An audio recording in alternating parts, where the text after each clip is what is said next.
Paul, thank you very much for meeting with us today. Can you please tell me a little bit about your role here at Air New Zealand?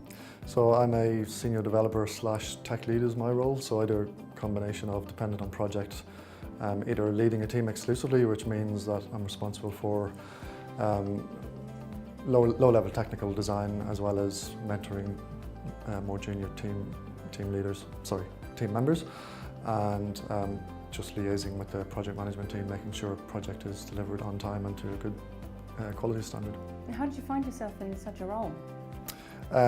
Tech leading is a fairly natural progression from senior developers, so any senior developers who show leadership skills generally find their be asked to tech lead at some point or other. We've worked on a few projects where, for example, we took our entire online booking system and rewrote it. It was written in 10-year-old technologies, we've rewritten it in modern technology.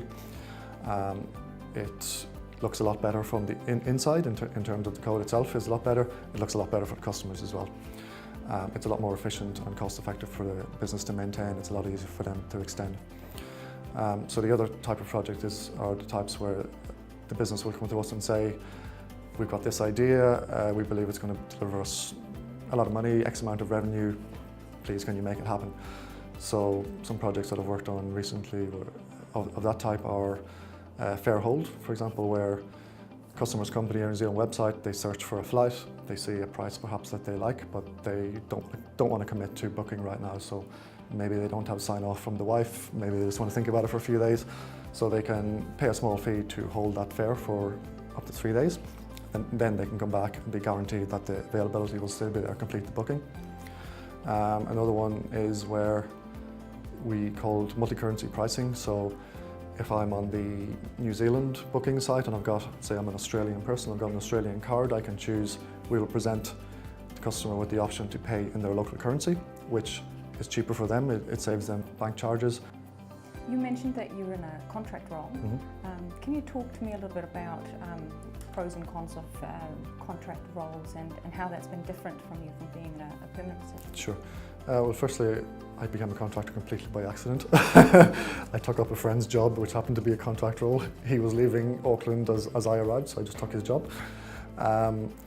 Pros, more money. It's always good. More flexibility. I've never been turned down for leave because I think management find it a bit easier to say yes to your leave when they're not paying for it. If you're a permie, they're still paying for you while you're away. I think as a contractor, you're always a little bit more open to change because your contract renewal, your security is only as long as your current contract, which is usually a number of months, maybe 6 to 12. So I think you become much more adaptable. I've learned a lot of skills going through a lot of organisations, just being able to hit the ground running, being able to know exactly what I need to do on day one to be productive, which potentially I think some permies struggle with when they change roles after maybe 5 to 10 years in one role, moving to another one.